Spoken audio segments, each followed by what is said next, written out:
وذكر فإن الذكرى تنفع المؤمنين.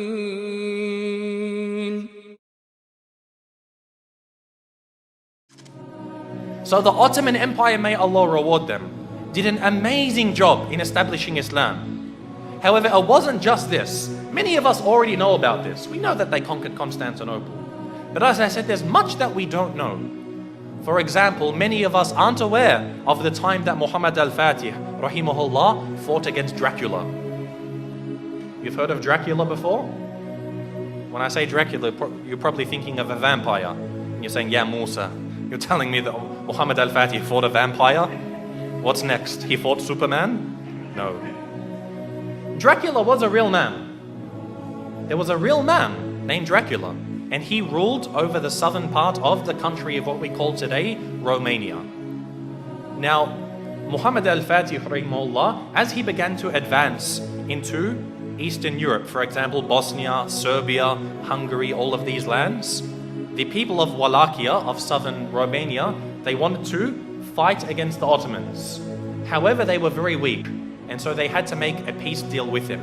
So as part of this peace deal, Muhammad al-Fatih, rahimahullah, he said to the ruler, he said, you have to send me 2 of your sons, and we will send them to Istanbul to be educated.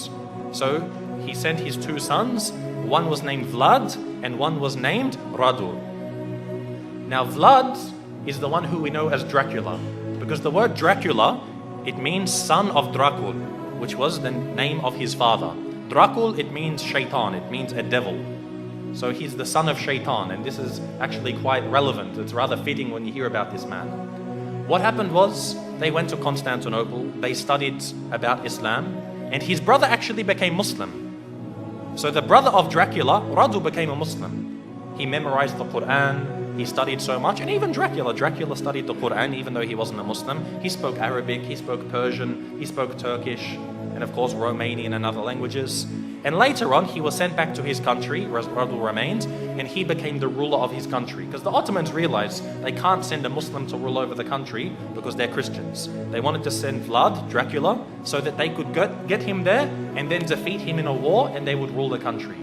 However, Dracula, he decided that he wasn't going to do what the Sultan wanted. The Sultan sent him 2 emissaries, 2 people to come speak with him, and they said to him, you must pay us the jizya. Now that you're the ruler of the country, you have to pay us jizya. And so Dracula, he said to them, if you want to step inside of my court, you have to take off your turban. And so they said, no, we won't remove it for you. We're not going to remove it for a kafir. So he said, take it off. Again, they refused. So he told someone to come with some very big nails and hammers, and he said, if they refuse to remove it for me, then they will never remove it again. And he commanded that their turbans be nailed into their heads. And of course, this in effect killed them. So this was an act of war. Dracula had decided that he wanted to go to war with the Islamic State. And so Muhammad al-Fatih, rahimahullah, he sent a massive army to go fight against them. But Dracula, because of his tactics and the fact that he knew the Ottomans very well, he was able to defeat them on some occasions. Now what he did is what really makes him stand out as being an absolute devil. Dracula, what he did is when they would kill a person, or sometimes they wouldn't even kill him, they would capture them, he did something which is called impaling. Now if you haven't heard of impaling, it's a pretty gruesome thing to start to describe. What they would do is they would get a very, very big stick. They'd make it sharp at one end, they would insert it through your backsides, pass it through your body until it comes out of your mouth. They would impale them, they would pass this through their body. A lot of the time they would be alive as well. And this is how they would kill them. And then they would put this in the ground, then impale the next person, put him next to him. And the Ottoman army, when they went to go check on their troops, they found that on one of the very long roads leading to the capital of this area, they found 20,000 Muslims impaled along the sides of this road. Imagine this. And we suffer today. No doubt we suffer as Muslims today. But things like this, you can't really compare. 20,000 of them impaled. You can imagine how Muhammad al-Fatih, rahimahullah, he feels. To see even one Muslim killed is too much. But to mutilate their bodies after this was something which was, beyond what was acceptable. And so he decided to send Radu, who was the brother of Dracula. He sent him to go fight against his own brother.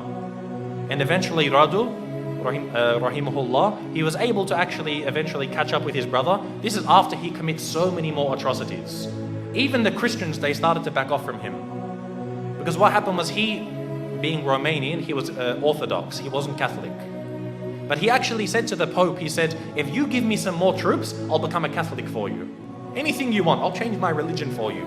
He couldn't care. He wasn't a man of true belief. He was only a man of pragmatism on the battlefields. And so even the Christians started to distance themselves from him. However, the Muslims, they caught up with him and they faced him in battle. And it's unclear if the Muslims killed him or if his own people turned upon him and killed him. But either way, Dracula was killed. And the Ottomans, the Muslim army, defeated Dracula. And so what they did was they removed his heads and they took it to the city of Istanbul and they put it on a very, very large stick. They impaled his head and put it at the gates of Constantinople, where it stood for about 2-3 months, to say, if you want to be like this man, wage war against us. This was the demise of Dracula. And again, as Muslims, most of us won't even know about this. How many people know that Dracula was a real man? And we as Muslims, we fought him and we killed him. You know how they say garlic kills Dracula, or a silver bullet to the heart, or a wooden stake? None of these kill Dracula. Muslims kill Dracula. So anyone who wants to follow the way of Dracula, they will face the same wrath from the Muslim Ummah. They dug another grave. Now they've spent hours digging the second grave. They're on the verge of lowering the body inside the grave, and you know what? The same